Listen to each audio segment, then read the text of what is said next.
Boys and girls, ladies and gents, welcome to another episode of Clutch Conversations. It's your boy Mike back at you one more again, live on a Thursday night. Man, it's good to be back. Been a couple weeks off, so it's good to be back to the show, man. Just a quick reminder for everybody. Now, Clutch Conversations is the first through the third Thursday of every month, 8 p.m. Eastern Standard Time. So that's the first 3 Thursdays every month. That's how we're rocking it. So most months we'll just have the fourth Thursday off, but it'll be some months when there's 5 Thursdays in the month where we'll take 2 Thursdays off, but first through the third Thursday every month, 8 p.m. Eastern Standard Time, man. So definitely good to be back. Good to be back in the building. We got the homie Brandon tonight. But before we get into the show, first and foremost, shout out to my lovely wife Takara. Appreciate everything you do. Yeah, make sure y'all show us some love in the comments, man, and don't stop there. Make sure you show the channel some love as well. Hit that like button, hit that subscribe button, and smash that notification bell so you can get notifications each and every time we drop a video here on the channel. Appreciate the support, man. And we'll do some housekeeping real quick. See what we got. Make sure you're checking us out and following us everywhere you can find us. Where can you find us? You can check us out on Morph Market. We actually got some auctions going on right now too, so go check those out. Those are scheduled to end like Saturday evening sometime, so make sure you're checking those out. Check us out on IG, Herp Collectors and Herp Collectors Network page, both pages. Also check us out on Facebook. And then, of course, you can find Clutch Conversations on all major podcast platforms. So definitely check us out, man. Appreciate the love and appreciate the support. Speaking of support, make sure you support both USARK and USARK Florida. The link for both organizations in the description of the video, man. Definitely make sure you, if you can, get your membership, do your donation, spread the word, man. Make sure everybody know about both these organizations that's helping protect our rights as reptile keepers. Like I said, man, the link is in the description of the video, so definitely go check that out. Also, man, make sure you check it out. Me and the homie Matt from Ebony Ivory Reptiles. Check out the show Double Clutch every other Saturday, 8 p.m. Eastern Standard Time.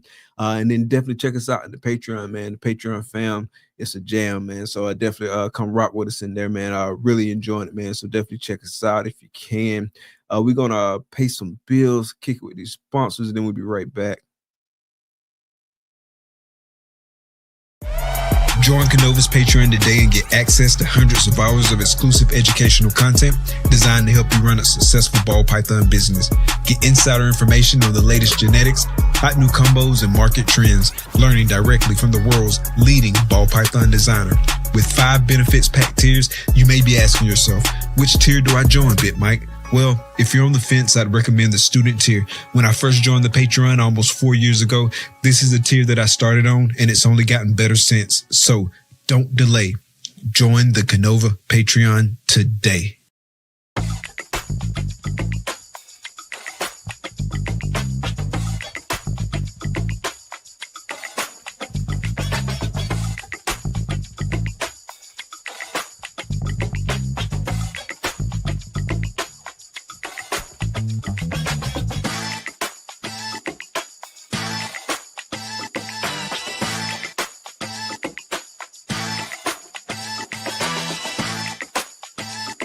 Art comes in many forms. At Armless Angels, it comes to life.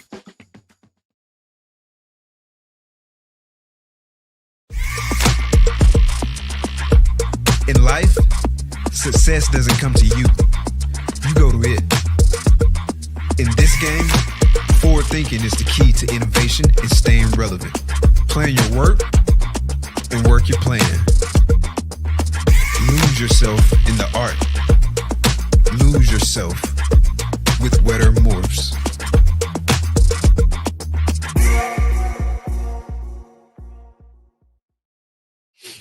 Big shout out to the sponsors. We actually are traveling to the KINOVA facility this weekend for the Patreon facility tour. We got the homie Justin from Armless Angels and the homie Steven from Morphs Constrictors. We all going on a roll down there. It's gonna be dope, man. And the homie Josh from Mantooth, Bred, Reptiles, man. It's gonna be a sponsor get together, whatever. I can't even think of the word I want to say, but you know what we talk about, man. It's gonna be a lot of fun this weekend, man. Definitely looking forward to that. It's always a blast checking out the facility, seeing the snakes and hanging out with everybody. So definitely looking forward to hopping on the road, getting up to Georgia, man, for the weekend, man. So definitely make sure y'all checking out the sponsors. Let's see who all we got in the chat tonight. A lot of folks in the chat showing love. Let's see who we got. We got Shauna, of course, the Sultaness of Support in the building. What's good? What's good? What's good? We got Paris Wilton in the building. 217. What's good? What's good? Third Coast Constrictors in the building. What's good? Appreciate you coming out. Full Tilt Reptiles in the building. What's good? We got the homie Jeff, Ballhead Balls, Herp Collectors Network. Double Clutch Patreon representative. Appreciate you coming out. The homie Jeff gonna be there too, man. It's gonna be a blast this weekend, man. 319, what's good? Another Double Clutch Patreon representative. Appreciate you coming out. Chris James, what's good? All City Serpents in the building. Dickie Foster, what's good? What's good? We got the homie Brandon pulling double duty. What's good? What's good? Let's see who else we got. Dwight, the Pie Man in the building. Appreciate you coming out. We got the Double Clutch sponsor. What's good, man? Reagan Renee, Royal Pythons. Charlie, what's up, brother? Appreciate you coming out. Matt KMB in the building. Another Double Clutch Patreon representative. We're gonna stop it right there. We're gonna kick the video and be right back with the show.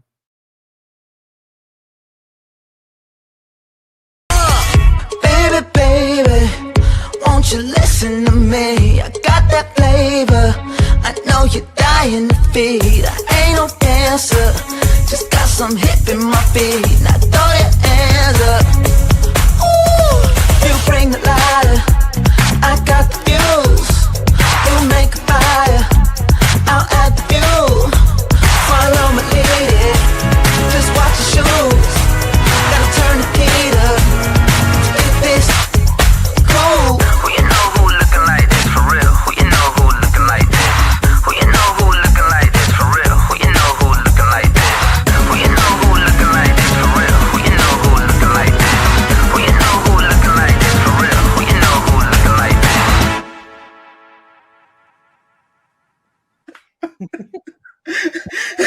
Oh my gosh, my stomach hurts.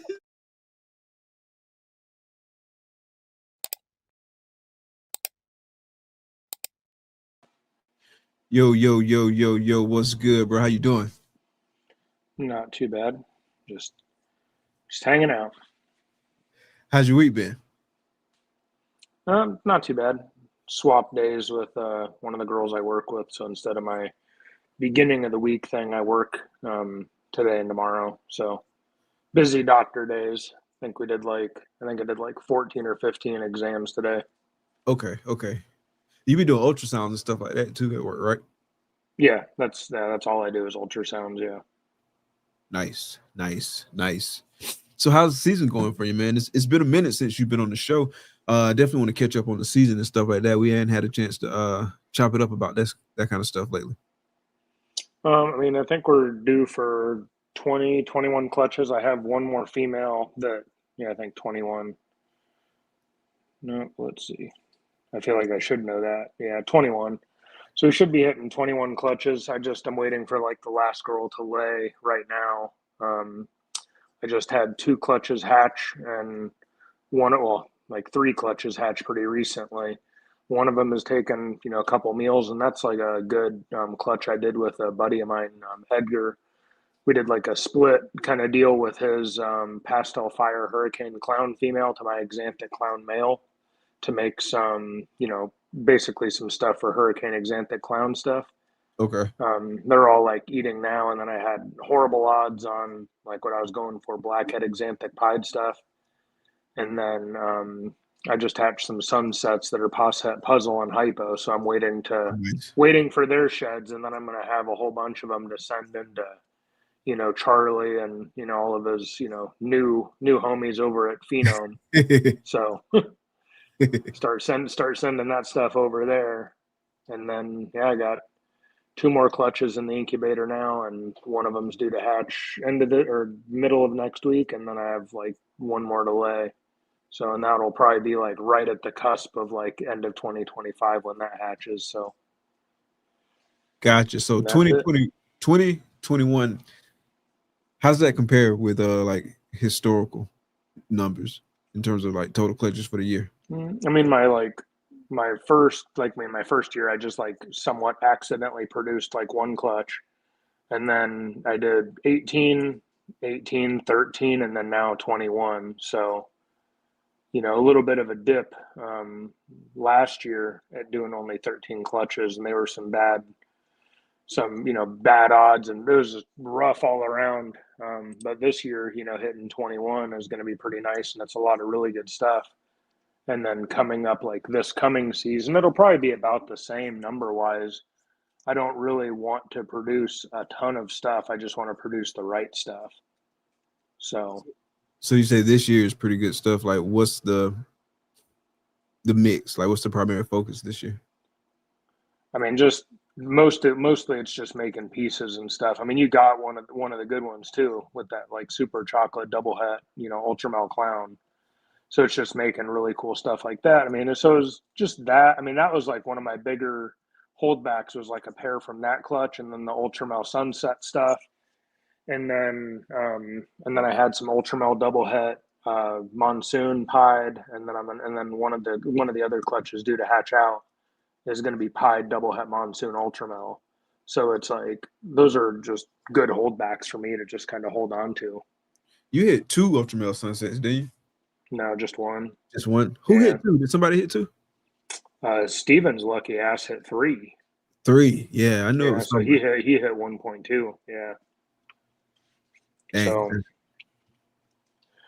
yeah, but it's cool though. My double het female right now, she's at like 20. She's a little bit less than 20 millimeters, and she's eating hard and heavy. So I already have my ultra het sunset male pairing to her. So, you know, if all goes well, I should have another early clutch of ultra sunsets. You know, in 2026, that'll probably be one of my first clutches. Oh, nice. Of 2026. So. Yeah, I keep telling everybody Ultra Sunset. That's my favorite sunset combo that I've seen so far. Yeah, it's a lot of people's favorite sunset combo and favorite Ultramel combo. You know, it's just a cool animal. Yeah, it's crazy orange. Yeah. And I think it'll be cool too once you like open up the pattern and open up like different things like that on it, you know, like just kind of like super blackhead stuff or super hurricane stuff or super chocolate stuff. Like all of that within that project would also be just really cool. So that's going to be the eventual like route down the road. So speaking of codons, is actually a good segue. You made a video a few months back where you were talking about like kind of the value of like codons, incomplete dominance, whatever you want to call them, as opposed to recessive. So kind of talk about your take on that a little bit, and then we can kind of like dive into it some more. Well, one thing that I like didn't really say in that, but that is kind of true also, but like a lot of like the super forms of things look cooler than like a recessive animal. You know, like if you have like an albino, an ultramel, a DG, a hypo, like the majority of those recessive animals are pretty much color only. And, you know, whenever you look at like super animals, you're talking, you know, like super blackhead, super chocolate, super hurricane, super gravel. It not only does it modify the pattern, but it also modifies the color. So you get like a very unique look and a very cool look to like an animal. And most ultramels look pretty much the same. Most hypos look pretty much the same. You can do line breeding to like improve those things and make them better. But I do think that like the value of the inconsistency of the expression of like the super forms of things, you know, having like a very striking look is just beautiful, you know. And you know, you kind of get like your results and stuff faster. I'm still a big fan of like the recessive stuff, but you get a lot more like flexibility and leeway. I mean, that's what makes the Pompeii, you know, that Justin made like such like a iconic animal that a lot of people like it and they like use it for their their projects or just what they want to do, because it's like the only recessive gene that it has in it is clown. Everything else that makes that animal great is an incomplete dominant. Right. You know, and if you're using incomplete dominance that you can have like a super form of, you'd be even like in a better spot. You know, if you could replace, you know, say yellow belly with, you know, super gravel or white lace, if you could produce, you know, replace black pastel with blackhead to make a super blackhead, if you could, you know, throw in, I don't know, hurricane instead of spot nose, so you could have a super hurricane that's like a good viable super that no one's going to have a problem with. You're just, you know, kind of doubling down on one, like difficulty, but also just variability within the animal. I think you're going to get a lot of really unique looks with those incomplete dominant genes versus, you know, I guess just kind of stacking a bunch of recessives on each other. Yeah, I know. A lot of people kind of like preach recessive, multi-recessive. Do you feel like the industry just kind of in general kind of sleeps on the incomplete dominant approach? Yeah, and I think it's because they like went so far one way and then it kind of is going back the other direction, you know, because there's only so like, of course, yes, it's like you can make a lot of really good like stacked recessive animals. You know, I'm not super deep into like DG stuff. Matter of fact, the only not the only reason, but a big reason why I have the DG stuff that I have is because I didn't want to completely lose my ass on it if I sold it. You know, like I wanted to produce something for it from it before I move it out. But some of it, like I'm not selling it until I produce some cool stuff from it. Like I produced a triple het DG Xanthic puzzle female, and it's like I had it up for sale. I didn't really get any hits on it, and I'm like, whatever, dude. Like I am 100% not going to auction this thing off. I'm 100% not going to sell it for less than I like have it like listed for, which I already feel like is a good deal. Just because if you look at the value of, you know, what like the DG Xanthic clown stuff goes for, the DG Xanthic puzzle stuff is going to be way better than that and way more valuable because there's going to be far less of it. But I just think that to go back to what you're saying is that people focused like so hard on the stacking of the recessives, but you could of course make a DG Xanthic, insert whatever other mutation here, and it's going to look cool.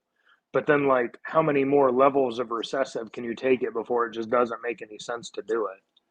Yeah, and it's only like so many recessives you can stack together that even make sense, in my opinion. Because it's like, first off, you're not going to use any albino outside of Ultramel or Monarch to make what I would consider like an investment type animal. And I don't even want to say like investment, but just like something that people would really center a high value, high desirability project around. Right. Like, you know, there could be a slight argument for lavender albino, but I think that the majority of people would prefer to have an Ultramel Monarch or even a Desert Ghost or Hypo as a base multi-recessive color mutation in their project. You know, so it's like, okay, so how many of those can you actually like stack together? You're not wanting to really do Puzzle Pied. You're not wanting to do Puzzle Clown. You know, so you're working with like Clown Pied. You're working with like maybe Paint Clown kind of. You're working with like monsoon clown kind of. I'm also not a fan of that, but it's like you're very loosely stacking like those double like pattern mutations, and then after that, then it's like, okay, you're stacking, you know, color mutations on top of that. So it's like DG Hypo, sure, DG Xanthic, sure, you know, Ultramel Sunset. It's like you can pretty much only get away with stacking maybe 2 or 3, and don't get me wrong, that's a lot, but I mean, once people start having those and then they're running, you know, double or triple visual to double visual, it's just going to be a very quick production cycle of that stuff. Yeah, 100%. And I agree with you. Like the value is going to be adding incomplete dominance within those projects and kind of like playing around with it. Like I like the analogy you used in the video. I've used it too. It's kind of like a meal, right? Like your recessive, kind of like the main course, and then the incomplete dominance. That's the seasoning. That's kind of how I look at it as well. I think that's a very good analogy, actually. But I put a lot of value in incomplete dominance. I've intentionally made sure to have a bunch of incomplete dominance in my project because I just like like the effects of them, like the visual effects of it, and just kind of like working with that stuff. Yeah. And then supers too, like the supers. Really, the supers to me, I think of supers and then ALS combos. Like it's almost like recessives, right? Mathematically, yeah. it's the same exact thing. Don't the difference is if you have a super or you have like an ALS combo, when you at least a ALS incomplete dominant combo, when you breed it, you can see in the offspring immediately, as opposed to like it just being hit if you didn't breed it to like another visual or hit. Yeah. It's just a lot more just visually appealing. You know, and the supers, you know, I don't know, like I feel like the incomplete, like I don't know, like the supers produce a better incomplete dominant form too. I don't know. That might just be like it just seems like if you're breeding like a super blackhead, the blackheads are going to be nicer. If you're breeding like, I don't know, maybe that's just like, you know, maybe it just seems that way, but who knows? I mean, maybe there's some truth to that. Like I know we talk a lot It's about just like line breeding, you know, like line exactly. breeding That's stuff. I exactly mean, where I was there's going. a lot of benefits with line breeding. That's the reason why Justin's stuff looks as nice as it does, because he's not keeping back the ugly lace that maybe is a lace. He's not keeping back like a spot nose that like barely has like wild alien heads. He's not keeping back like a, you know, a bad example of a red stripe. You know, he's keeping back like the best possible ones to continue like that lineage. Like Charlie and like all the folks from Phenom and kind of like all the people who like know all the technical terms and stuff like that probably gonna cringe when I say this, so bear with me. But do you feel like it's kind of polymorphic traits that maybe follow some genetics, and maybe that's a piece of why when you breed the supers, the uh offspring you produce from those supers, it look better because it's like a higher kind of concentration of those polymorphic traits that kind of get passed on to the offspring? Yeah, I think like there's some genes that just go floating around with some other stuff. Like blackhead, for instance, has like the red gene ringer gene just kind of floating around in that, and that creates like a varied look within blackheads and super blackheads. So I think oftentimes like you may get like a good example of like a blackhead, but it's because it has that red gene ringer gene that like isn't really like pushed out of like that project. Like it's just coming along for the ride. Is And red some of gene those green gene, animals, is that like a morph or that's what I mean. That's what I'm saying. Like people just call it red gene ringer gene. And it's like the red gene increases like blushing and stuff like that in between like the alien heads. And the ringer gene kind of brings the alien heads up further off of like the base of like the body and the belly. So it's just stuff that happens with blackhead. And I'm sure there's been like someone said that they made like an animal that had like red gene or one ringer gene that was like outside of like that, but I can't remember who it was or when. But yeah, I think that's pretty much what it is. It's just something that just kind of tags along and it's just kind of there and it creates a good look. It's just like Justin, he had that Gene X thing he had for a bit. Like I asked, you know, Hoffman, like what he thought maybe was in my Ultramel pides that I made. And he was like, oh, that's probably Gene X, you know, just because it's just, you know, lingering around. It just gives like a little extra something. And it's like, I don't even, and you know, it's not really worth calling it like really anything. It's just a good example of, you know, that mutation or good example, or just, you know, it's just a good example. Like at the end of the day, like you're going to want to get the better example of an animal or project for your projects because you're going to produce better looking animals because of that. yeah, that makes sense. Yeah, I always saw the red gene, ringer gene stuff, but I never really looked into it too tough. I was a little Yeah. confused about it. Yeah. I'm not too like super familiar with it either. That's just like my understanding is that some of them just have it kind of floating around. And at the end of the day, it's like, I feel like there would just be more confusion anyway, just kind of like trying to explain. Like, first off, like the value difference between a blackhead and a blackhead that probably has the red gene ringer gene isn't going to be anything. Like, there's no difference in value. It's just a matter of a better looking example. So it's not really worth, in my opinion, to like put that much time or thought into it.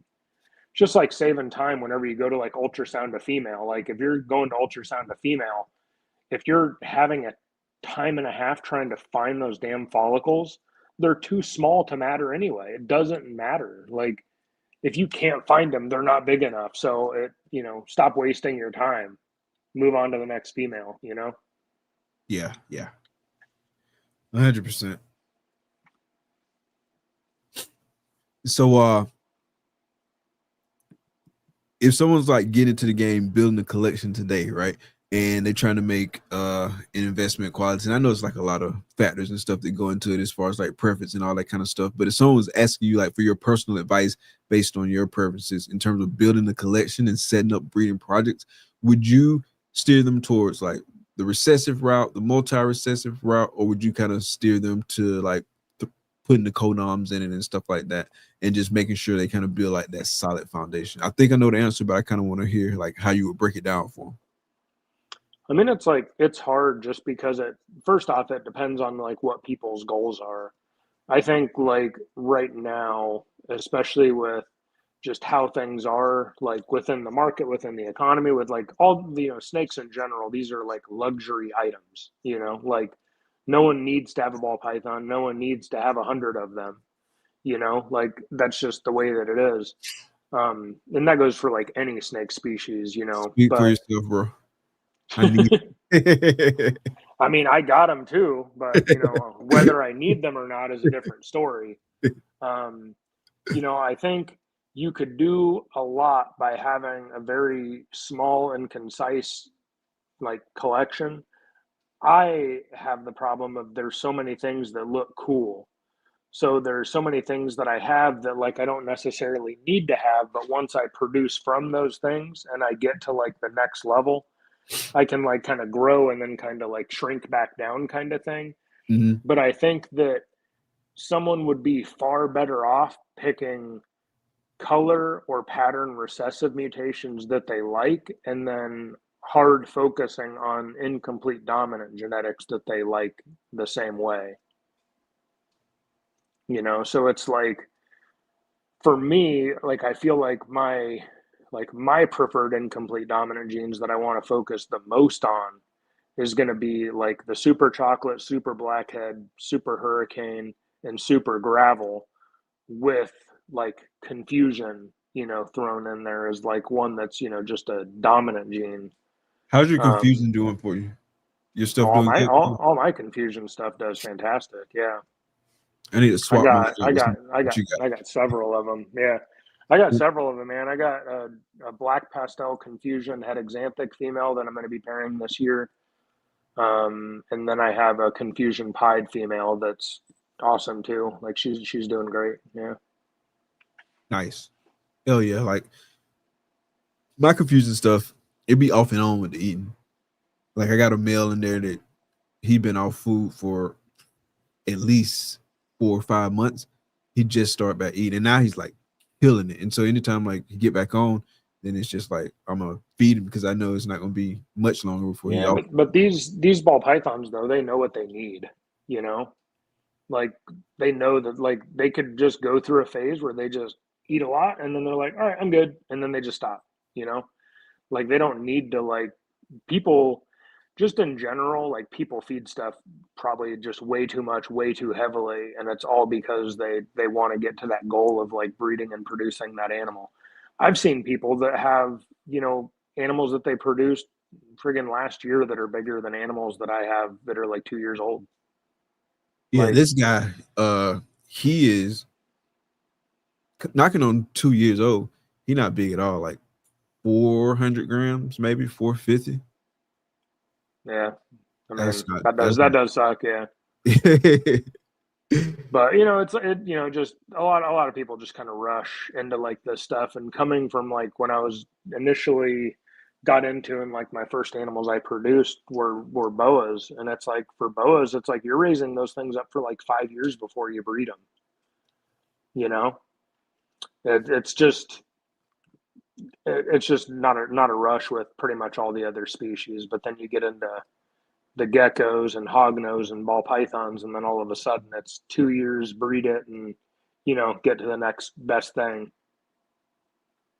And I get it, it just is what it is. But I think just having, the good base of color and pattern, and that's like I have like way too many recessive genes, but they're so nice, they're so cool, like What I all got stuff. recessives you have? I know you got clown, Too exanthic, many. pied, puzzle, ultra male. What am I missing? Sunset. Yeah, sunset. So clown DG. pied, yeah. I don't even think I have any visual DG animals now. No, I don't have any visual DGs. I got rid of it. Like I said, I got rid of the majority of it. But I have a couple, very specific DG animals.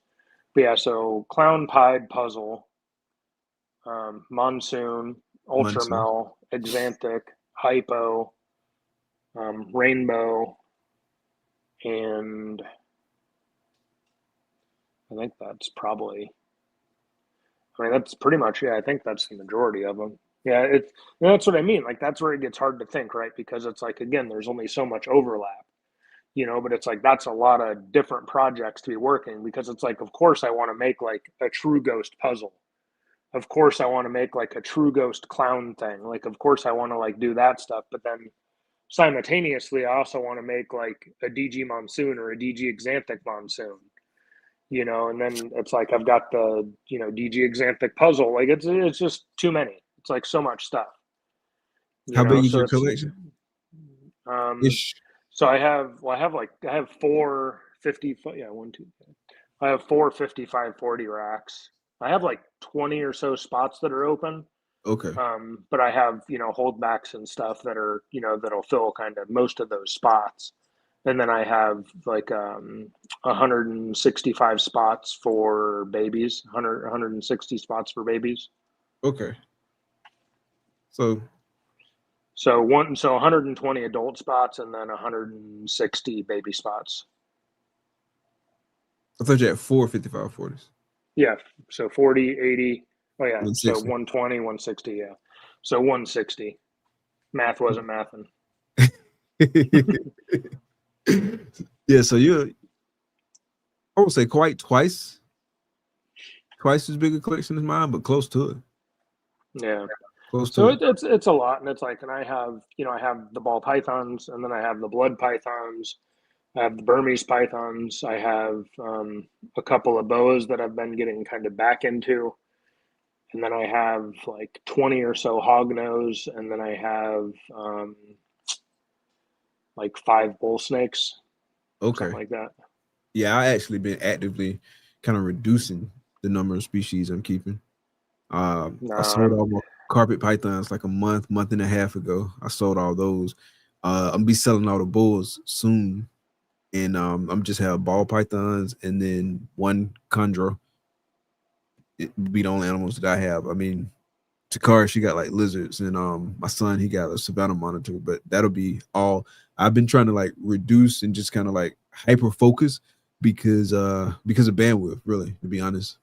And just I don't want to be like I get it. I just like too much stuff, man. Like I got a buddy of mine that's listening, and he's kind of under the radar about some stuff, but he's going to be doing some Amazon basins and stuff like that within the next like year or 2 years, and it's like I'll even get like a pair of those.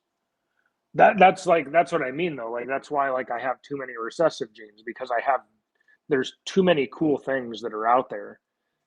Too many different types of animals, too many different, types of colors and patterns and everything else. And it's like, I just enjoy that stuff. And in like a perfect world, I would get my ball python projects to have like all the genes that I want them to have. And then I can condense that down to just 2 racks, 1 rack. Cause like, why am I producing only 20 clutches, but I have like 160 adult slots? Granted, like this whole rack, like on this side, that's like mostly yearlings. Like the majority of animals that are in that rack are like 400 grams, something like that. Like they're not huge. okay. Like I'll put a hatchling with a couple of meals right in a 55-40, and I don't have a problem with it. Like I'll throw my holdbacks in there and they do just fine. You throw like So- hides and stuff in there for them, or nah? No. In they go, you know, they got bedding they can burrow into. Now, if they have issues with eating or something, like sure, like then I'll throw something in there, but I don't really have that problem, thankfully. That's good. Yeah, I mean, it works out pretty well. So, you know, not that, you know, all the stuff I have is adults, but there's no reason for me to have, you know, almost 160 adult slots and only be producing like 20 clutches a season. So that's kind of what I mean. I just need that cool stuff that I have and that I've either produced or stuff that I've bought to get a little bit bigger. And then at that point I can, you know, kind of have like I've got like two or three like ultrapides. I've got like two or three hypopides. You know, it's like eventually like I'll have like the blackhead ultramel pied or like the blackhead ultramel clown pied or the blackhead hypo, you know, pied. And then I'll have those, and then I can just replace like those with like one of those that's like super gene packed that has all the stuff that I need, and then just kind of kind of recycle it that way, doing kind of the whole Aussie method, you know, and Yeah, really kind of shrink the stuff down. Like I've got like 9 animals for like the True Ghost project alone, you know, Xanthic het hypo het Xanthic, you know, it's like, but I feel like I needed and wanted those to where I can like produce my gene packed animal, and then I can replace those like 4 animals with like 2 stacked codom True Ghost type things. That's how it just gets away from you, which isn't a problem. It just, you know, there's a lot of infrastructure that goes along with that, with rodents and cost and everything else. Facts. So do you see yourself like scaling up any, or like what's your thoughts on that? I mean, first off, I like the way that my room is kind of set up now, as far as like with the enclosures and everything that I have. So I have zero desire to add any more racks whatsoever for the snakes. But production wise, I mean, yeah, like if I get more animals up to size and everything else, then yeah, like for sure. But again, those will be like very structured, specific things. And because of like the girls that I have coming up that are better and better, it's going to produce better and better babies. And those are going to be, you know, ideally better holdbacks for me to kind of hang on to. you've produced like visuals and ultra pied stuff, haven't you? Yeah. Yep. That's what I thought. I got like one animal in the ultra pied project. She's like a blackhead, fire, red stripe, yellow belly, double head, ultra pied female. That's the only animal I got. I'm probably list her pretty soon, because when I got her, I was intending to get in the project and build that project out, but then I kind of changed my mind. And she like 1,200 grams, like great eater, everything, nothing's wrong with her. But I'm not gonna work that project like that, so I'm gonna have to go on and list her. What, just the ultra pied stuff in general, or just ultramel, like that part of ultramel? Ultra pied stuff, I'm not gonna work. Oh, Yeah, I like it, man. Ultramel pieds are, I mean, it's nice. Like the dreamsicles, like they've obviously taken a bit of a downward trend as far as like value and everything else, but they're still super pretty. Yeah, And the only thing that's prettier than a dreamsicle is a friggin' ultramel pied, you know? yeah, it's a great project. I love Like it. ultramel pied is a beautiful animal, and you know, it's just one of those things that if they come down in value more, it's definitely more of a beautiful pet than it is a breeding project, but they can still be used to make like really cool stuff. I mean, I think a lot of people are really sleeping on like the blackhead and super blackhead pied stuff, like for sure. Oh yeah, Like super blackhead pied is one of my, like every pied that I have is going to have blackhead in it. Like that's the plan. Just because of what it does with pied, and the super blackhead pieds look phenomenal. So that's the like exact route I was 100% my going with. path. That's the exact route I was going with it, but I'm just, again, I want to kind of cut back on some stuff, and so I'm thinking like, all right, so what am I super excited about, and what I really want to focus on, and just kind of like cutting out some of that stuff, just to kind of again hyper focus and just really be able to maximize like the resources and space and time and all that I got. That makes sense. The only thing that I think people need to be careful about, and I think like some people may have become more aware of that over the past like 2-3 years or whatever is that like massive influx of like DG clown, DG hypo clown stuff. And it's because everybody loved it. Everybody fell onto the hype train and everybody got aboard. And then now, you know, years later, when everybody's stuff starts producing, congratulations, everybody has the same thing. You know, so it's like, so if like, what's the reason for me to go buy a DG hypo clown thing if I already have DG hypo clown things?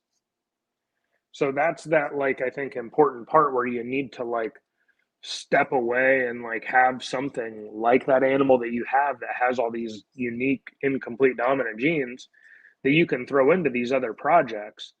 You know, even if you're not like, was that visual ultramel or no? No, she double head ultramel clown. She double head? Ultramel pied, I'm sorry.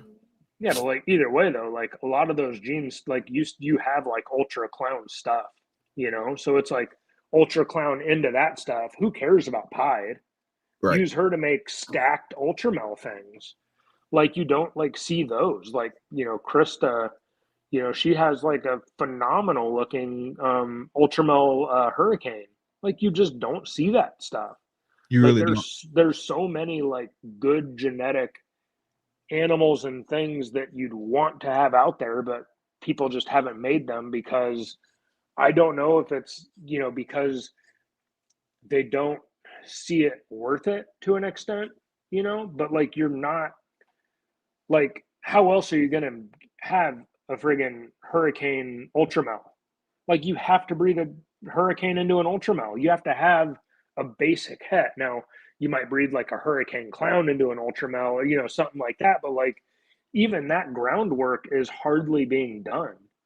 So like there was a female somewhat similar to yours that you mentioned. She's a black pastel, red stripe, orange dream, pinstripe, het, cryptic, het ultramel.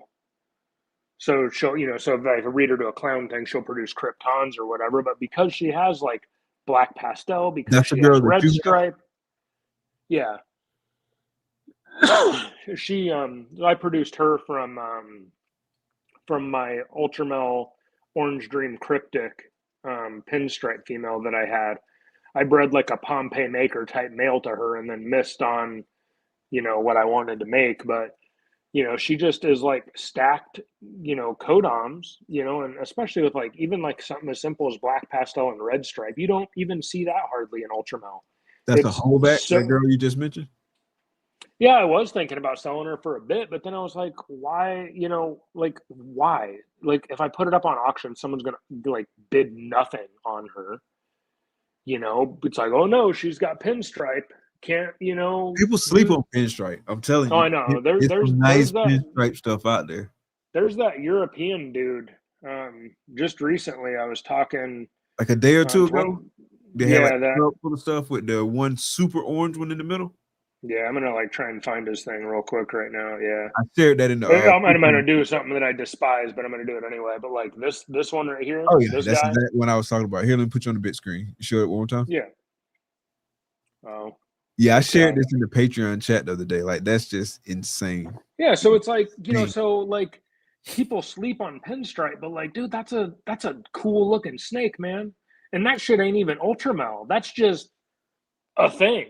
That's just like a combo of some stuff. That's like some pinstripe clown, red stripe, probably super gravel. Like, who knows what's going on? You know what I mean? Like, there's so many like unsung, like very simple genetics that are just not put into like a very basic project. Like that same thing in Xanthic or True Ghost would look stupid nice.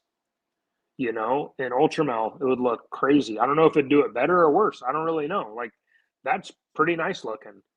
You know, like yeah, I don't know what you do to that. You know, make it darker, add a little bit more contrast. I don't know, but like, there's so many. Like, just I mean, it's just the problem is whenever people are going to have their multi-recessive type animal, they're going to need to get those good incomplete dominant genes in there. And I'm not talking about just OD, YB, NG, like, you know, kind of like basic stuff. But if you're having, you know, hurricanes that have crazy patterns, if you're having super gravels, if you're having like the super blackheads, the super chocolates, if you're having all those things that make a massive impact on like the pattern without like degrading the overall look to throw into those projects, even if they're like a hypo or a DG version or an exanthic version. It doesn't need to be the full thing. You're just going to get that piece in there. You know, like if you have, you know, like that super chocolate, you know, double het girl that you got, right? Like if someone makes like an acid, you know, like say like even like an acid clown, you could take that acid clown to that thing and now you got chocolate acid clowns or acid hurricane clown or whatever. It's like I feel like you could easily find, or not easily, but you could probably find like an acid hurricane clown or a hurricane clown with other genes or an acid clown with other genes. Take that into that animal, you're producing like 3-4 stacked good unique codom animals, visual clowns that you can test for ultramel or whatever other gene you're working. And then you have that male that you could bring back to mom like a year or two later. And now all of a sudden you have that stacked super chocolate ultramel clown combo.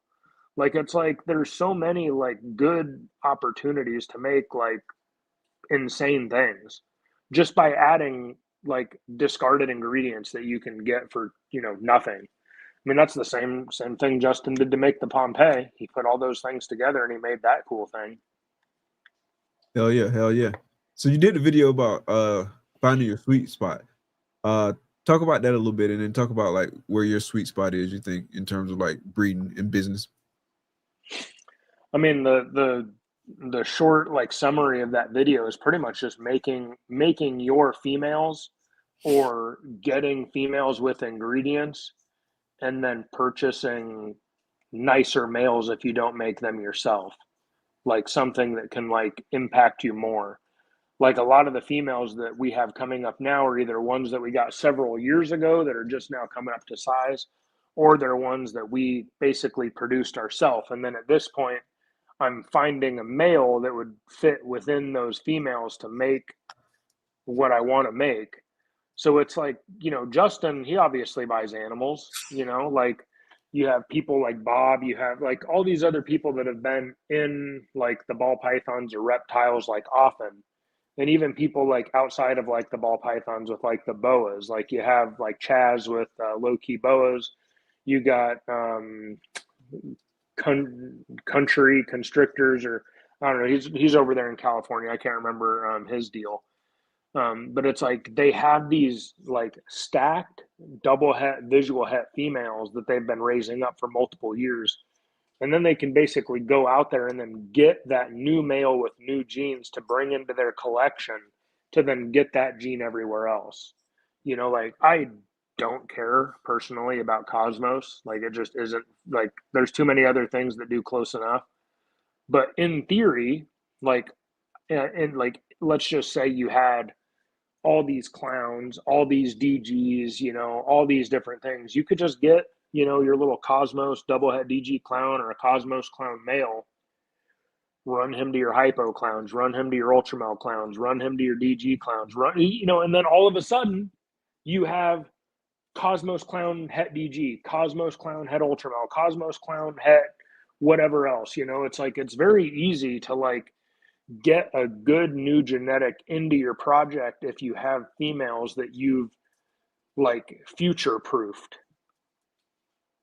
And that's kind of what that sweet spot is, I think, is having females that year after year are going to like do like really good and beneficial stuff for you, providing you have the right male. 100%. So David from right here, I would love to see this animal. I assume it'd take a while. I mean, I know it'll take a while to make. I don't know what ingredients he got now and where he's starting from or where he's at with that project, but that's essentially a penta recessive, like mathematically. I would love to see that though. Well, I think it'd be interesting. Yeah, You just got to, you know, the whole pied part of that is scary, and I like pieds a lot, but it's just, it's just like I like pieds. I think that there is the danger of producing a more white than not white pied, and then that's where you're going to lose like so many of those characters. But if you're going for really cool color mutation stuff, pied is like your friend. I mean, there's a reason why like the Suma pied that Justin made is so popular, like the Expo pied, where he put like black pastel and whatever else in it to make it basically like black and white to actually have like a true panda pied look. I mean, you do that same thing with Ultramel, you do that same thing with Exantic, you do the same thing with all those different colors. You just got to play to the strengths. Like people hate on Monsoon for being like a, recessive pinstripe. But like monsoons have their own look. Like they're a cool looking animal. It's very distinct. It's very strong. It's very overpowering. But it's like if you make stuff that makes sense with it, you'll be in a good spot. Again, True Ghost monsoons, DG Exanthic monsoons, Ultramel monsoons look really cool. Like who knows what happens when you start throwing like acid, leopard, hurricane, different stuff like that in there to really darken the spots and even add more contrast in. Hell yeah, hell yeah. I want to take a quick sponsor break. When I come back, I want to talk about the market a little bit and kind of get your thoughts on where we're at and maybe where we're going. But let's take a real quick sponsor break. Known for his innovative approach to genetic shed testing and top quality ball pythons, Grey Rider Reptiles also excels in exceptional customer service and responsiveness. With a quick turnaround time, Charlie ensures you get the service you want and need. Visit shedtesting.com to explore his offerings and experience the best in the business. Don't miss out. Head to shedtesting.com today and unlock the power of your breeding projects. Peace and love, family. We invite you into the heart of our serenity, Ancestral Royal Pythons. At Ancestral Royal Pythons, we're not just breeders, we're nurturers of love and growth. Each of our high-end ball pythons is a tribute to the grandeur of the natural world and our dedication to quality. Reach out today and bring one of our creations into your home. This is Ancestral Royal Pythons. Your journey begins here.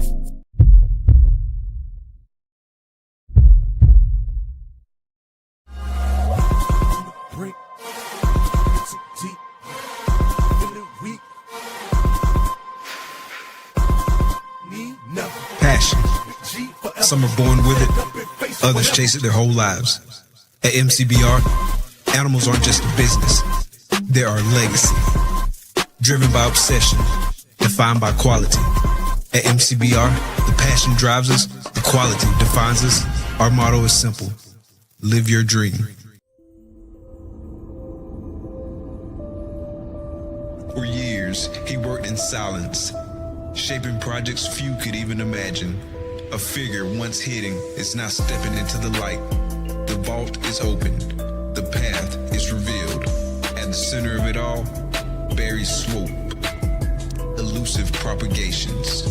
From the shadows to the spotlight, the vision is undeniable. Hypo Puzzle King! Big shout out to the sponsors, man. Appreciate you. Y'all make sure y'all check them out. Check out the animals, dope animals they're producing. And you already know what Charlie doing over there at shedtesting.com with his homies over there at Phenom. So definitely check them out. So it's a different website now. Yeah. So market. How you feeling about it? Like where we're at? What's your thoughts on it? Kind of all that stuff. Well, one thing I think people need to like consider and think about is like this time of year is generally the worst time of year in general for like sales of like reptiles in general. You're coming up on, the end of the year, which is also like holidays and stuff. So it's like you got, Thanksgiving, which is, kind of whatever, but you do have Christmas and everything else. And it's just like one of those situations that stuff just quiets down. The shipping window shuts down, so it's just not as a lot of people, like if they purchase something, they do want to get it soon. They don't want to have to wait 2 or 3 months or 2 or 3 weeks, or easier to say, they don't want to wait 2 or 3 weeks, much less 2 or 3 months to like get their animal after they purchase it. And rightfully, like, I don't want to be responsible for that animal for another 3 months after it sells either, you know? So, you know, stuff does slow down around like this time. I do think that it is hard moving animals in the sense that if you're just posting stuff on Morph Market, good luck, you know, with the amount of animals that are available on there, unless somebody specifically goes in and searches, you know, ultra pieds, or, you know, like I just posted, you know, some het sunset stuff. Like, unless someone specifically goes in and types in exactly what you have or roundabouts, good luck finding you, you know? Like, I have several friends that, like, I'll just randomly just cruise. Like, if, you know, my fiance, if we're like just sitting on the couch hanging out, I'll just like be cruising Morph Market, and I'll just like flip through the pages, and it's like every once in a while I'll run into like a friend's ad for like an animal. You know, it's just hard to find that stuff. So if you're not actively out there, whether it's on social media, showing your projects, talking about your projects, you know, on YouTube or Instagram, then, you know, you're pretty much putting yourself at like a disservice, because the easiest way for people to see, I think, what you have available is by putting out photos and reels on Instagram, sharing them onto Facebook automatically to your profile, and then people seeing those things and being like, oh, hey, so and so has this animal available or whatever, you know. And it is annoying. It's like, you don't want to be just salesy. Like, I don't want to just be posting an animal and be like, by the way, here's the link to Morph Market, go check it out. Like, because people get annoyed with that stuff too. Like, you're in the animals because you want to enjoy the animals. You don't want to constantly be, you know, be having stuff pushed down your throat to buy it. You know what I mean? Yeah, yeah. I know me, I'm definitely guilty of just posting stuff on Morph Market Oh, a and lot not of doing people a good are. job of posting. But I definitely need to get on top of it a little bit more, a lot more, to be honest. I feel like a lot of like it's a lot of different kind of opinions floating around in terms of like the market, where we're at, and whether or not it's going to be able to rebound. When did you get in? Remind me. It was before COVID, right? It was, you've been in like Dude, what, 14, 15 years? I've had a, I mean, I've kept, like I said, my first litter of boas that I produced was in 2007. 2007. Okay. So What I've about had animals nonstop since then. I picked up my first ball pythons, and well, I picked up technically my first ball pythons and I think like 2022, but I got rid of them. But like when I first started getting them to like breed them, I started picking stuff up in 2018. okay, yeah. So you've seen some cycles. Oh, I've seen a ton of cycles. Yeah. So does this feel the same? It feel different? Because I know like some people they say that it This feels a is little bit more different. this is what normally stuff was like. That's like the problem is like people, I guess, were just like so accustomed to whatever was going on in the COVID time that they just like forgot that you actually have to put effort into moving these things. And you know, someone made a comment earlier about like there's a saturation problem with clowns. Like, you need the right clowns to move stuff, and it's like, I agree. Like, you need that extra sauce. You need that like extra ingredient. You need that look that makes it something different than others. Like, one of the animals I posted on Morph Market the other day is this absolutely stupid, nice looking blackhead clown male. Stupid nice looking. So Just like nice. black-head clown. Yeah, just a blackhead clown. He's stupid nice. But it's like, what am I going to get for the dude? Like, I can't even remember what I posted him up for. I just remember like looking and seeing some of the ads, and some people even had like adults for like next to nothing.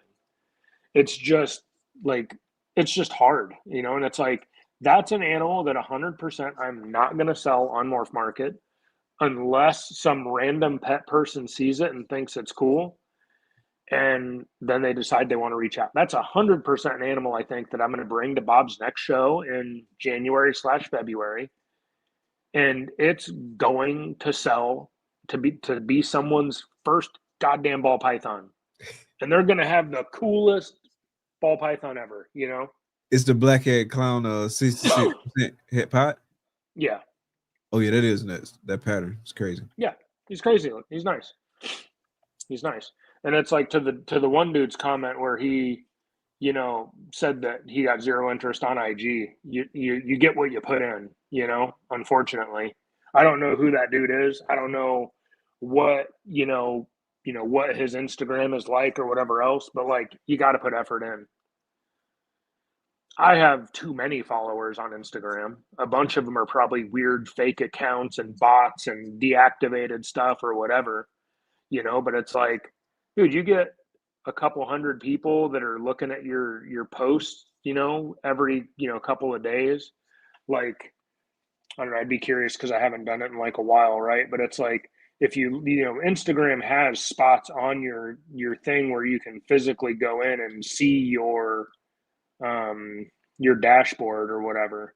And I've been slacking hard on Instagram lately, but it's like, so between October 7th and November 5th, I've had 67,000 views, just about 2,600 interactions, 116 new followers, and I've shared 24 posts, so it's like even if you take a very small fraction, like let's just look at interactions, because interactions I feel like are really good, just in general, like those are the people that are commenting on my stuff, that are making comments. So it's like 2,600 people commented on my stuff in the past month. That's 2,600 potential customers that would be interested in an animal that we have. That's a lot of people, man. You don't need 1 million people to like your stuff. Like there's people out there for each of these projects. Even if you're trying to produce like albino G-stripe clowns, there's somebody out there that would. Now, is it worth your time to do that? Probably not. But like if that's what you love and what your passion is, then there's someone else out there that'll probably like that animal just the same.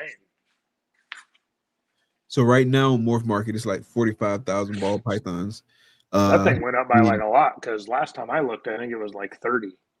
Yeah, it had. I went and double checked now, but that's all regions too. That's all regions. Oh, yeah, I don't look at all regions. All the other regions I don't care about. Let me. I just care about the U.S. Let me change my filter. Just to be so 35,000 right now in U.S. and Canada. Yeah. So do you feel like we'll get to a point to where that number is like consistently smaller, or do you think that number is just going to continue, like kind of the base? That number was like in the 3,000s like a couple months ago. 3,000? The 30,000. Okay. Yeah, like it was or 20, and like it was in the mid to high 20,000s rather. So it was like slightly less than 30,000. So what's going to happen is spring and all that stuff is going to come up, and then a bunch of numbers are going to drop down. But here's a very important metric that you have to consider. If you go into Morph Market and you search on the pricing and you go to, where do they have price? Yeah, so if you go onto the price and you go from, and let's just say $1,000 minimum, all of a sudden you're at 5,557 animals. Right. So that means that there's 30,000 animals that are under $1,000. Like, and who am I to say what should be what? But there's a bunch of animals on Morph Market that don't belong on Morph Market. There's a bunch of animals that are on there that unfortunately do belong in a local pet store. And somehow they've made their way to the internet, and there is nobody online that is trying to purchase a normal male ball python and pay $50 to $75 to have it shipped to them. That's just not the case. Not at all. Real quick shout out. Appreciate you. One of the coolest people in the reptile industry, Nixon Reptiles. He talking about you? Yeah. No, I'm just kidding. Yeah, I don't know about that. He's clearly got me mistaken with someone else. I'm just kidding, man. And I appreciate the super chat, man. Much love. But I agree. Yeah. It's a bunch of like lower dollar stuff this on Morph Market right now. And I do think some of it probably should like go to like wholesales and stuff like that. But I mean, do you feel like, because I know it's stuff out there that is going to wholesale. There's a lot of stuff that's not making the Morph Market. It's a lot of stuff that's in the pet stores and sitting in the local pet stores and kind of just sitting right now. Like, I know for me, a lot of the miss animals that I wanted or that I used to have, I could always like rely on the local pet stores to take some stuff. I got another guy that buys wholesale stuff, but that's kind of slowed up too. What are your thoughts on that kind of stuff? Because I do feel like I mean, that goes to the problem with just overproduction in general. And again, who am I to be saying who can produce what, how many you can produce a what? Like this isn't socialism. This isn't like whatever. You know what I mean? Like, you do what you want to do. But people really, really need to look and consider, and it's something that, like, it all goes to, like, trying to think of like the nicest way to like say it, because it's like, okay, so I'm doing this in my basement in my house, right? So if I go from my basement in my house, which is already a structure we're paying for, to then I have a facility, and let's just say I have that facility not at my house. So I'm having to pay somebody else for that facility. Now all of a sudden I have to increase whatever I'm making per month to afford that. Now I have more animals, right? Because now I'm having to produce more. Now I'm having to go to more shows. Now I'm having to hire somebody to come in to do stuff. So now I need to produce more for that. Now I need to like have somebody that's managing my rodents, because now I have too many other things. So now I got to hire somebody to do that. So now all of a sudden what was a mom and pop operation in your basement is now a building somewhere that you're paying for, that you have employees for, that you're doing all this stuff. And that's great because you're like supplying, you know, other people with like a job. But in general, whenever your operating costs and everything are going to go up, your production needs are going to go up. So you're going to need to produce more animals. And if there's not enough people that want those animals, then those animals are going to sit. And if they're from animals that are not desirable projects and all these different misses and all these things that like people aren't going to want to put too much effort in, then that's unfortunate. Because, and I'm not trying to go all PETA here, but like these animals live a long ass time. Yeah. These are not the cute little rat that was in my like little picture for this thing, you know. That rat lived for 3 years and she was every bit of 1,000 years old. You know what I mean? Like, these snakes live 20 plus years easily, not a problem. You know, like that's like a problem that I have. I have a friggin' double head ultra male clown male in there that I produce, sibling to, you know, that girl you got from me. Why is he still in my rack? Why have I been feeding that dude for 6+ months? It's because I don't want to just give that thing away to somebody that's not going to care about it. I want that animal to have not necessarily a rewarding life. It's not like a dog or a cat, but I want it to have a problem-free life. Right. And people are just not going to value an animal that's super inexpensive.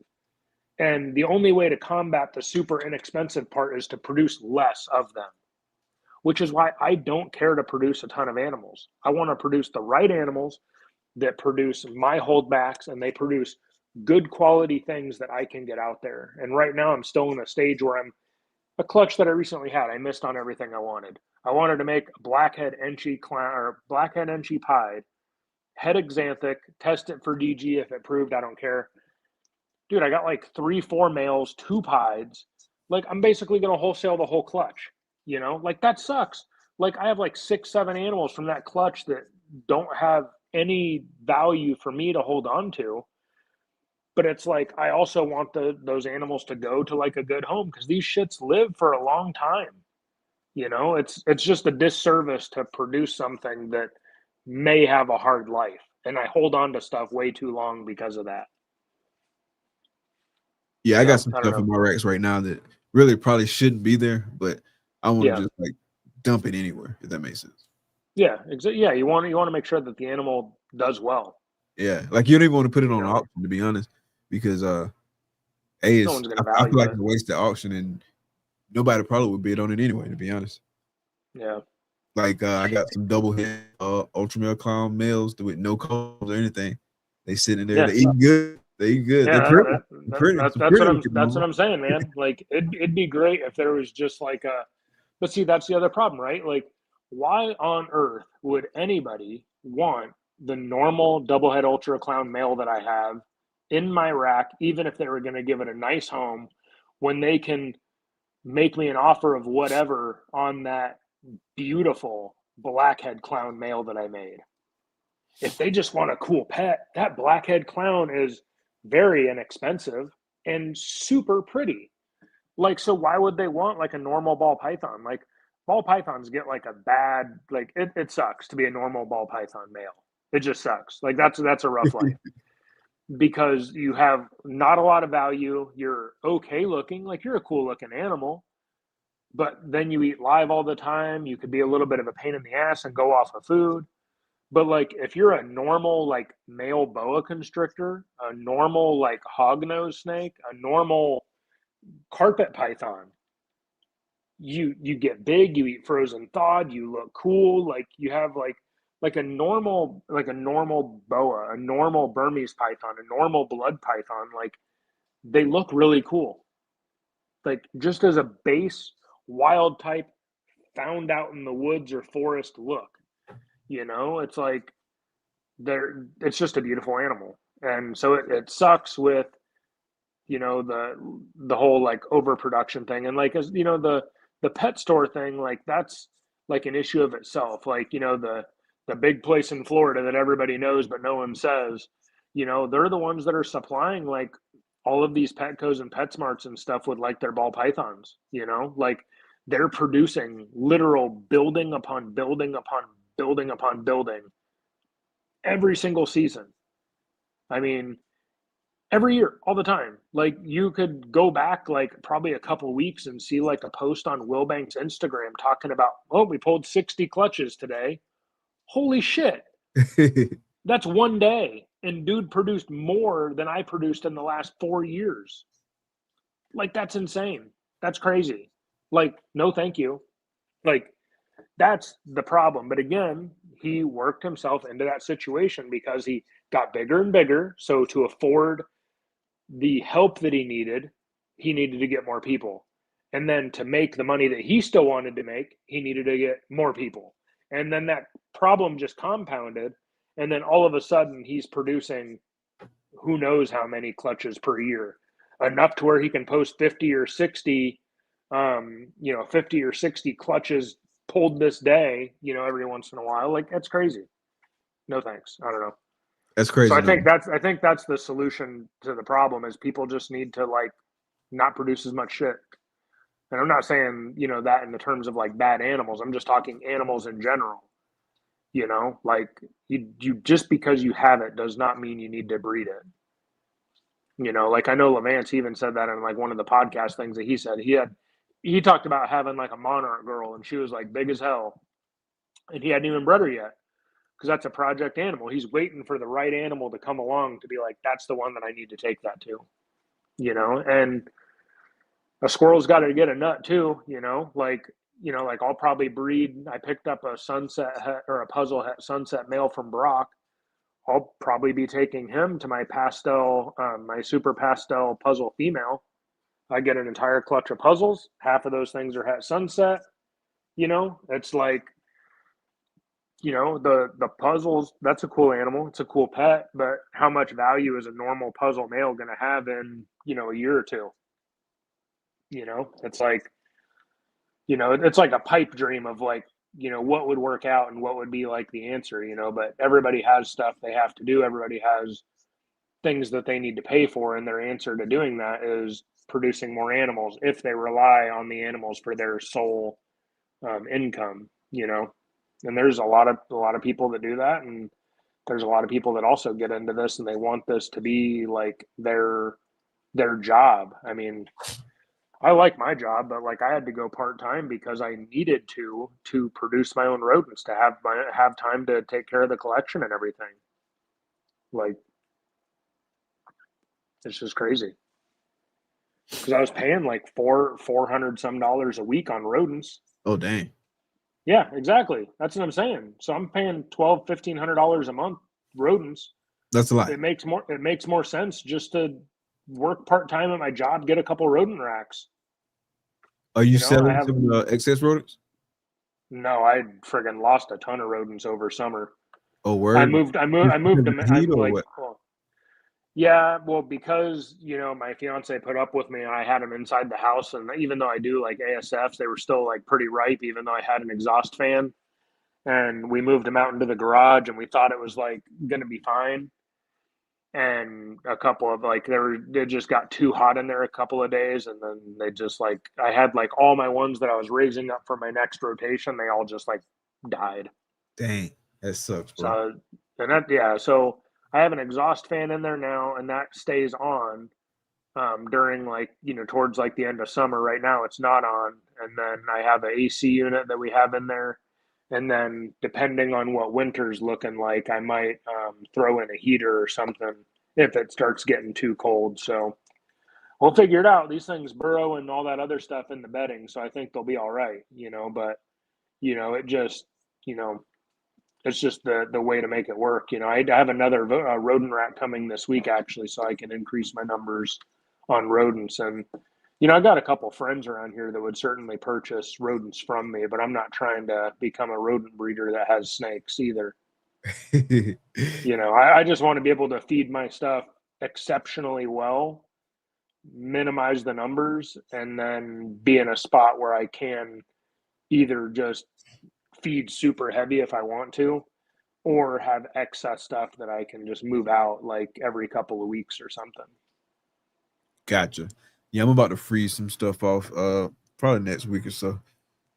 Just gotta, when we go through and clean, I'm gonna figure out like what I freeze off and what I don't. I know it's one thing is easy to sell or relatively easy to sell is feeders, because everyone wants them, and I got a couple people want some, so I'm gonna freeze them up, bag it up for them, and move some of that stuff out. That way I can have a little bit less rodents to clean, but still feed good. That's the good thing about breeding rodents, is being able to feed how you want to feed, when you want to feed, all that good stuff. Like I couldn't go back. It's huge for the babies. And the other situation too is like if you don't breed your own rodents, you're at the whim of somebody else for your success. Exactly. And it's like the guy that I was getting my rodents from, man. Like I hit him up one time and I was like, hey man, can I get like, because I just like I was really bad at like cycling my rodents and figuring out like a plan. And since I have it pretty well figured out now, but there were times when I just like didn't plan properly. My females started to like go downhill. I was getting smaller litters and everything else. And so I like hit him up and I was like, hey, can I like get, can I get some like rodents from you or whatever? And he's like, oh, I shut everything down like 2 weeks ago, And the other guy that does a lot of the rodents around here, for some reason, I feel like he just doesn't like me. And that in turn made me not like him, So it's like, it's just rough, like, so it's like, what are you going to do in that situation? These damn ball pythons, they don't eat frozen thawed reliably. I'm not trying to spend friggin' forever doing the song and dance with a rat, for them. So it's like if you want to be successful with the ball pythons, you realistically need to breed your rodents on whatever scale you're able to for the collection size you have, realistically. 100%. Like, I wouldn't advise nobody any other way. Yeah. Like if you have one pet, whatever, that's fine. But if you're trying to breed them and you have any semblance of like a ARS rack, or even just like a sea serpents rack with like 10 slots, if you have 10 ball pythons, you should be breeding your rodents on some sort of scale. There's plenty of different manufacturers that have like vision. Like I've been getting like vision racks. I friggin' love these things. They're so nice. I really like them. But they have modular systems where it's literally a lid for a tub. So if you just had a baker's rack and just stack those things up there, you could be set up, with simple spots. Same amount of space as an ARS rack. Have, a bunch of, 5 or 6 rodent colonies going with some grow out tubs, and put yourself in a position to be self-sufficient and not have to rely on somebody else's rodent production for your success. Yeah, that was the big thing for me, like relying on somebody. So there would be sometimes where they didn't necessarily have it, or they didn't necessarily have the size that you needed. They would give you a size, but it would be the size that you ordered. So like that was a thing. That was a thing. And then having to actually like go get it, as opposed to having it like right there with your animals, and you can just go get it from like your spot. Like that's a huge convenience. And then for me, like I had to pick it up on a certain day every week. And so like I had to do that like all the time. And so having to do that like every single week to feed, like that adds up. I still like go to the same guy to get like some stuff, but I don't have to go as often. And so that takes like a big load off of me. It's helpful. Like I wouldn't advise anybody to do anything different. Yeah. Once you get Especially to for hatchlings. Hatchlings make the biggest difference too, because it's like, who knows what size of a rodent this little hatchling is going to want. You know what I mean? It's like sometimes they take a hopper, sometimes they do, they want like a fuzzy. Sometimes, it's like, who knows? You need something that has a little bit of movement, but not too big to scare them. So it's like you need to like have that Goldilocks size rodent for that animal for them to like take their first couple of meals. I like And that. it's like if you just go to like your rodent guy and be like, hey, I need like a fuzzy, they'll turn up with something and be like, oh, that's like too big or that's too small. Like I need it like moving around actively. Like it's like it just doesn't fit like as well as being able to go out into your garage or your shed or whatever else, get a handful of that size you need, and then just pick who gets what. It just makes it easier. I mean, that's just, I think all the guys like Bob breeds his own rodents, Justin breeds his own rodents. I mean, they have people that breed them for them, but it's like Chris, like BallPythons 101, like I know him and his dad, like they do their own rodents. Like a lot of people that are like very successful with the BallPythons, they do their own rodents. Like they just do, especially whenever you're having animals that eat live. Like all my hognose and stuff, they all eat frozen thawed mice. I'm never going to breed a mouse. Just never. I'm not going to have that problem. Mice are super cheap too. They're like literally like less than $1 for almost every single size. So it's like there's no reason for me to go through that literal hell earth of breeding mice to like feed them when I can buy them for like next to nothing. And it's same thing with the boas, the blood pythons, like the Burmese pythons, man, I feed those things like once a month. Like I just get like a 10-15 pound rabbit, give it to them, and they're good for the next couple weeks. Like I don't know, it's just so much easier with doing that. But with the ball pythons, you just can't do that on scale, feeding a bunch of frozen thawed rodents.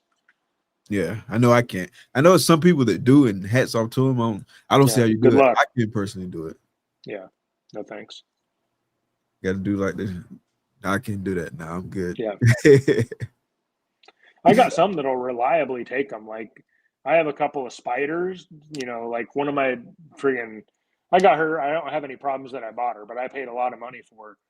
But I have a Mojave spider double het monsoon DG female, and she eats frozen thawed like medium rats. Like whenever I thaw rodents for the blood pythons, I thaw a big old rat for her too. And she takes it every single time, not a problem. So it's like there's a couple ball pythons that'll totally do that very easily. But that's whenever you start getting scale, like I'm not trying to offer 40 of them to an entire 55-40 rack and have 30 of them refuse. Like I'm just not trying to. I got other things that I'd rather spend my time doing than that. There's no doubt about that for sure.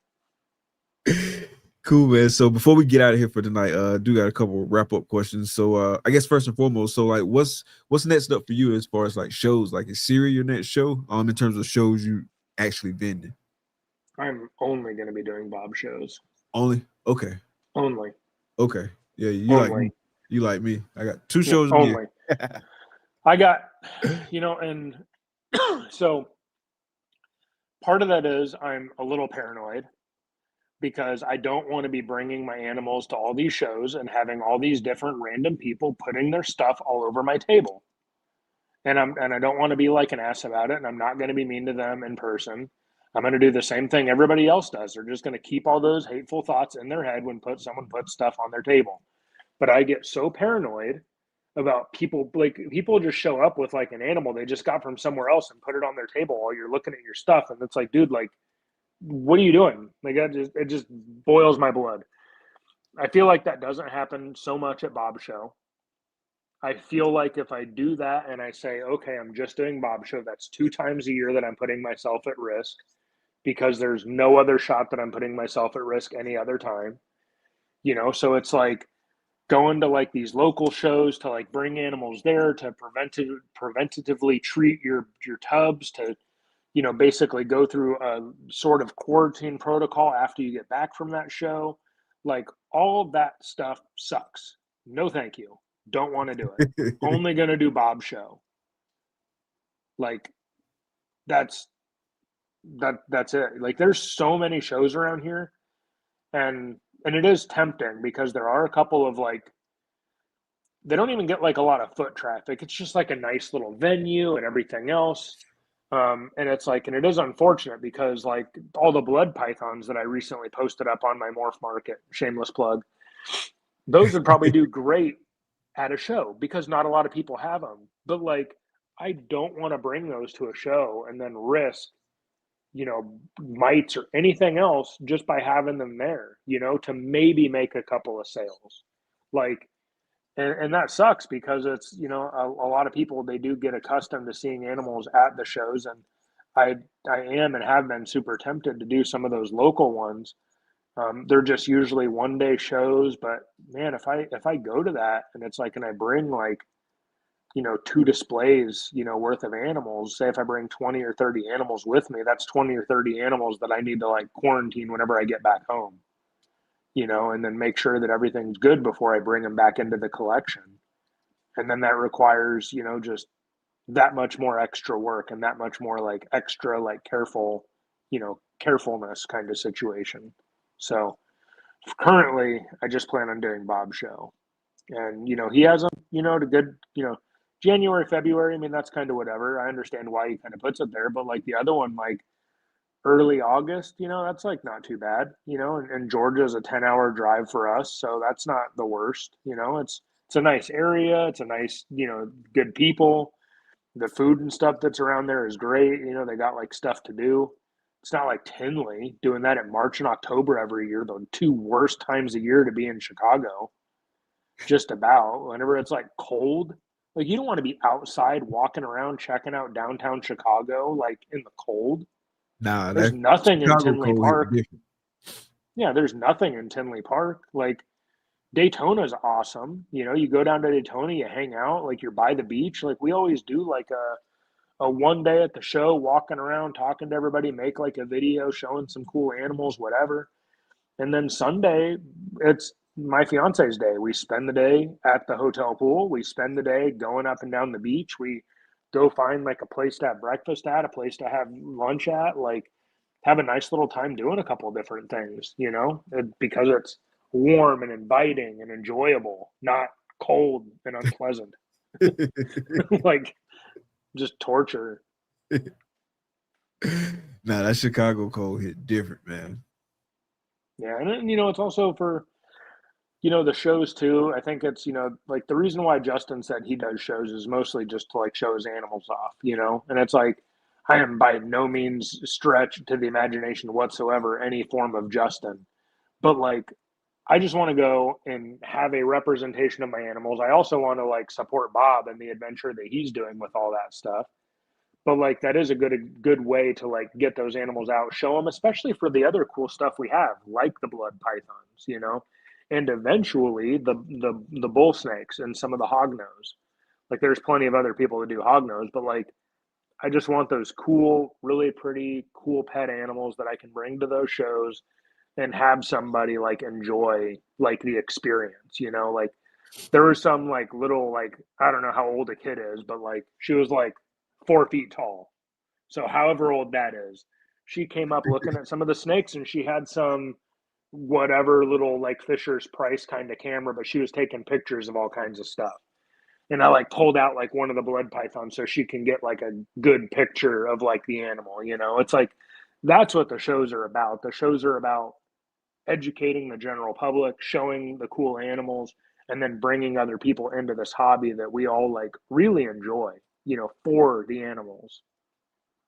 So that's where the shows are at for me. Is I like doing Bob's show. I like mitigating risk as best as possible, and the best way that I could see to do that is by limiting the amounts of shows. That makes sense. That makes sense. Yeah, for right now, I'm only doing Bob's show. I thought about doing Daytona, but I mean, because Daytona closer to me than Atlanta is, obviously. But right now, I'm cool with just doing Bob's show. It's a lot of work to get ready for the show, and then you gotta, like you say, man, it's the protocol you got to do. You get back and make sure you got everything quarantined. Just make sure everything good to go. It's a lot of risk involved. I do enjoy it. I do enjoy like talking to customers, talking to potential customers, and talking to them about the animals and all that good stuff. But for right now, just kind of based on everything I got going on and just my circumstances, doing Bob's show and only Bob's show make the most sense for me. And then it's in my mind, a top-notch show, and it's only gonna get better. So I'm glad to be there at the grassroots and for it to get bigger and bigger and just grow with it. Yeah. And so the other benefit to like, so even if like I also don't really have a desire to really go to Tinley for all the reasons I mentioned. Like it's like just to go there and spend the weekend there, it's like $1,000 between hotel, food, gas, driving there, everything else. You're gonna spend like $1,000 just to exist and be in Tinley Park. But on the flip side of that, if you just go and you wear your t-shirt, people are gonna talk to you. You wear a Herp Collectors, shirt, people are gonna be like, oh hey, that's Mike, like I know him, I've talked to him, like even if they just remember the logo, they'll be like, I know, like that, like I'm familiar with it. Dude, I was in my local grocery store the other day and I was wearing a shirt from Bomb City Balls, like because I did a deal with him and I got some animals from him a while back, and I was just wearing that shirt, picking up friggin' eggs and milk and stuff, and some dude was like, "Do you breed ball pythons?" I was like, "Yeah, I do," and he was trying to like sell me his stuff that he got because he wanted to like downsize, and I'm like, dude, I don't know what kind of stuff you got, but the stuff that I'm looking for is like very like niche to like my projects and like my desires. So it's like unlikely that you're going to have something, but like you could just be wearing your own shirt to like these shows, going up and having drinks with people afterwards, going out to dinners, doing all this other social stuff without having a table there. Sure, it helps, to like have like your production there. But like if you have a way in to get into like Bob's show or other like good shows that are somewhat local to you to like build up some sort of whatever. I'm not being like anti-show, but like you can still go to a show and just wear your digs and still be able to have a conversation with people. Even if you have like a business card or something with you that can take people to your Instagram, can take you to your morph market, whatever else, just bringing that stuff up in conversation. Yeah, I see this comment right here about people trying to sell you their pets they don't want anymore. That happens a lot when people hear you got snakes and they got a pet that they don't want anymore. You want it? Like, no, I don't actually. Yeah. Like I appreciate the offer, but I'm gonna have to pass on this one. Yeah. Take a rain check. But yeah, man, good to have you on the show tonight. It's been a blast chatting with you. Guess I'll see you here in a few months at Bob's show. That'll probably be the first time I see you in person, but definitely glad you came on the show tonight. Can you hang around for a couple minutes afterwards? Yep, and it'll be me, Matt, and Ken. We'll have a table there with Bob's deal. Okay. So that's the new trio because Ken who? Corey decided he hated me and Matt. I guess I don't know. No, Ken from Primal Scales. Okay, yeah, gotcha. Okay. Yeah, he does Tinley. He was the dude that basically was taking over Will's spot at Tinley. So okay. him and Matt would have Will's spot in Tinley, and they've done a couple of local shows and stuff together because they're both kind of in like Ken's in Indiana, and then Matt's over in Ohio. So we're gonna have like our little little three, little group of three, which works out great, man. I mean, having friends that you do shows with, like that makes it even better because you can just hang out, do your own thing. You go walk, you take your laps, they take their laps. Like, that like the people next to you, again, mitigating risk, right? Like if I'm at an island or a table set and I just have people I know on my left and right, like I'm safer. You know what I mean? I don't have 100%. Some random hobo off to like the side that like has like half dead things. Like, that's why I like our setup. Yeah. It's just the homies. Just a big island, all the buddies. Yeah. Yeah. Yeah, it makes it really nice. For sure. But we're gonna get out of here for tonight, man. Appreciate everybody sliding through, hanging out with us tonight. Be sure to check us out next week. Again, man, just a quick reminder: Clutch Conversations is the first through the third Thursday of every month, 8 p.m. Eastern Standard Time. Appreciate y'all coming out, hanging out with us tonight. Big shout out to Replay Game. Big shout out to the Audio Only Game. Make sure y'all leave some comments. Let us know you was here, man. Show some love. But that's gonna do it for tonight for Clutch Conversations. Mike, this is the homie Brandon. The lovely lady behind the scenes is Takara. Thank y'all for coming out. Be blessed. Peace.